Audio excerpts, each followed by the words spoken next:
नमस्कार, आप देख रहे हैं कुबेर संदेश और मैं आपके साथ तरलीन सलूजा। आइए आज हम बात करते नीमच की। आज नीमच नगर पालिका परिषद की बैठक का आयोजन हुआ है, जिसके अंदर 19 विषयों के ऊपर चर्चा करी गई है। वहीं शहर के विकास कार्यों को लेकर आज भाजपा कांग्रेस दोनों ही पार्षदों ने सभी प्रस्तावों के ऊपर अपनी सहमति दर्ज कराई है। तो वहीं 19 में से 15 जो प्रस्ताव थे उसको पारित करा गया है और कुल 4 जो प्रस्ताव थे उसको आगामी देकर छोड़ दिया गया है। वहीं शहर के अंदर जो तरण पुष्कर है उसको लेकर बातचीत करी गई, उसके अंदर रखा गया है कि सभी आम जनता के लिए भी उसको चालू करा जाए। तो वहीं शहर के अंदर श्री श्याम तोरण द्वार निर्माण की अनुमति उसको लेकर पास करा गया है। शहर में एक सुंदर द्वार बनकर खड़ा होगा।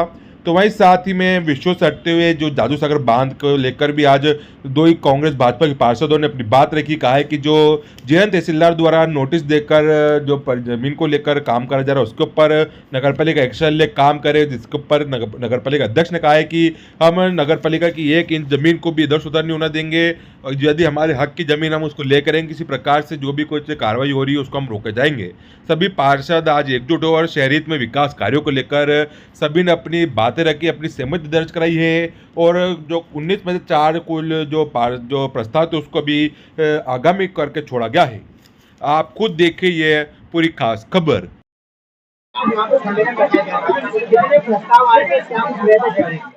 देखिए 19 प्रस्ताव हैं इसके अंदर और जो हमारे अधिकारी कर्मचारी है संविदा अनुकंपा वाले उनको जो हम बढ़ाते हैं आगे 89 दिवस पे वो हमने बढ़ाए हैं उनको। उसके साथ ही कुछ प्रस्ताव जो थे शौचालय का जो हमें 4-0 पे आवश्यकता है, जनता को दिक्कत आती है तो वो हमने पास किया है।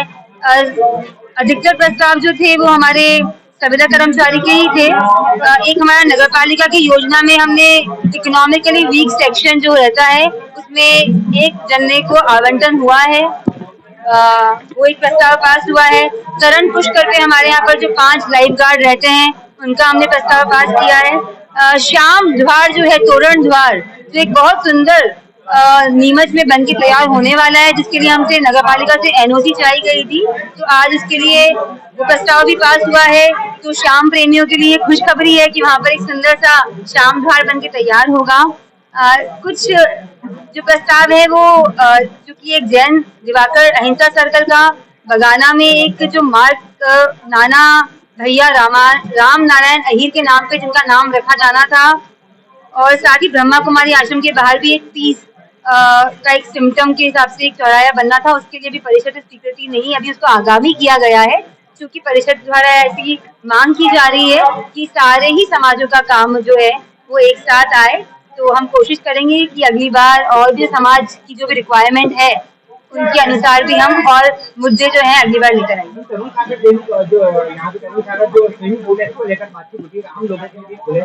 आपके संज्ञान में कर्मचारी में लाया गया था, आपने कहा वो आम लोगों के लिए बल्कि वीआईपी पासेस है, इसको लेकर क्या तैयारी रहेगी, आगामी क्या रहेगा? देखिए जो आप ये शब्द यूज कर रहे हैं वीआईपी पासेस, ये शब्द आप लोगों का दिया हुआ है। वहाँ पर पास सिस्टम बहुत सालों से चल रहा है और इसलिए चलता है क्योंकि नगर पालिका द्वारा वहाँ पर संचालन तो किया जाता है, पर लोगों की गिनती कैसे की जाए, वहाँ पर कौन आ रहा है कौन जा रहा है और उसके साथ अभिभावक है कि नहीं, क्योंकि वो बहुत गहरा है, उसके अंदर पहले भी एक हादसा हो चुका है। तो अभी भी परिषद में यही चर्चा हुई कि अगर हम इसको खोलते हैं तो एक मिनिमम कॉस्ट जो है, एक मिनिमम फीस हम लेंगे, उसमें शर्तें भी रहेगी कि साथ में अभिभावक आए। उसमें हम लोग चाह रहे हैं कि 3 स्लॉट अलग अलग बन जाए ताकि महिलाओं के लिए एक अलग टाइम स्लॉट दिया जाए, बच्चों के लिए जो एक छोटी एज ग्रुप के लिए उनके लिए अलग स्लॉट दिया जाए। अगर हम इसको ओपन कर देते हैं सबके लिए और अगर वहाँ पर भीड़ आती है, एक साथ 100-200 जने आते हैं, तो जो हमारे 5 बॉडीगार्ड है अगर वो ध्यान नहीं रख पाते तो हादसा होने की संभावना वहाँ पर है।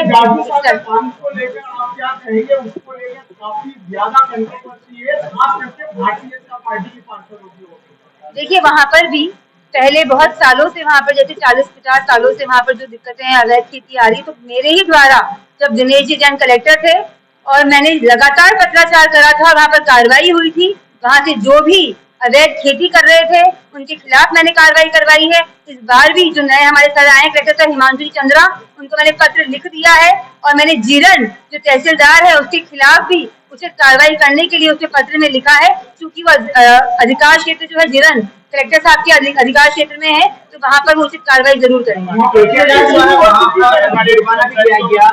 जमीन नगर पालिका की तहसीलदार प्रकरण चला रहे हैं, लेकिन लगता नहीं आगामी दिन में कलेक्टर सर को मेरे द्वारा अवगत करा दिया गया है और क्योंकि जीरन पे जो भी कार्रवाई करनी है वो कलेक्टर सर ही करेंगे, तो वो जरूर।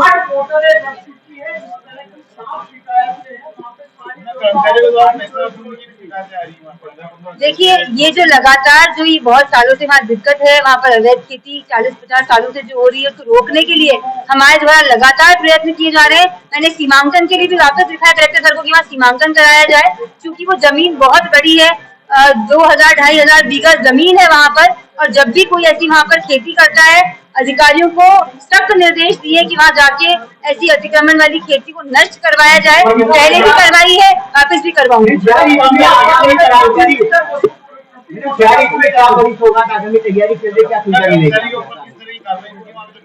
देखिए, कलेक्टर सर द्वारा कार्रवाई करवाने के जो है उन्होंने पूरा आश्वासन दिया है कि जो जादू सागर जो हमारा बांध है, जो जमीन है सारी जो डूब क्षेत्र की है वो नगर पालिका की है। इसके लिए मैंने एक पत्र ये भी लिखा है कि चूंकि वहाँ पर पिछले बार कुछ दिक्कतें आ रही थी नामांतरण को लेकर, तो हमने वैधानिक कार्रवाई करके भी नगर पालिका की भूमि को संरक्षित करने के लिए मैंने सीएमओ को और कलेक्टर साहब को लिखा है कि वहाँ पर हम वैधानिक कार्रवाई करेंगे, लेकिन नगर पालिका की जमीन सारी सुरक्षित रहे। हाँ जी, पैसे की वसूली के लिए भी हमने बोला है कि अगर ऐसा वहाँ पर कोई कर रहा है तो जो अभी वहाँ पर प्रभारी है उसको हटाने के लिए निर्देश दे दिए गए मेरे द्वारा। उसमें किस तरह के मुद्दों पर आप लोगों का क्या कहना है?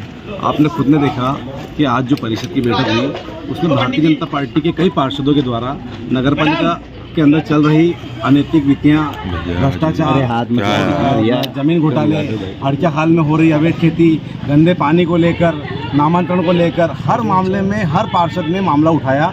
तो इससे आप देखिए कहाँ तक नगर पालिका में भ्रष्टाचार चल रहा है। सबसे बड़ी बात ये नगर पालिका अध्यक्ष जी सिर्फ अपने आप को ईमानदार तो बताती है, लेकिन वो क्या कहती है कि मैं दिखवाती हूँ, विचार करती हूँ, हमने देखा है, हमने इस पर करा है, इसको तुरंत हम इस पर संज्ञान लेंगे, मेरे विचार में नहीं आया, मुझे जानकारी नहीं थी। तो ये जमे जमाए विचार, उनके जमजमाए शब्द हैं जिसके कारण वो जनता को भी मूर्ख बनाते हैं। मेरा कहना है कि नगरपालिका अध्यक्ष के 2.5 साल निकल गए हैं। 2.5 साल में उन्होंने कोई भी उपलब्धि हासिल नहीं करी, लेकिन उनके घोटाले बहुत सारे हुए हैं। आज कुत्ता नसबंदी घोटाले को लेकर भी उसी व्यक्ति को टेंडर दे दिया गया था जिसको पूर्व में दिया गया था, आज वापस से स्थिति हुई।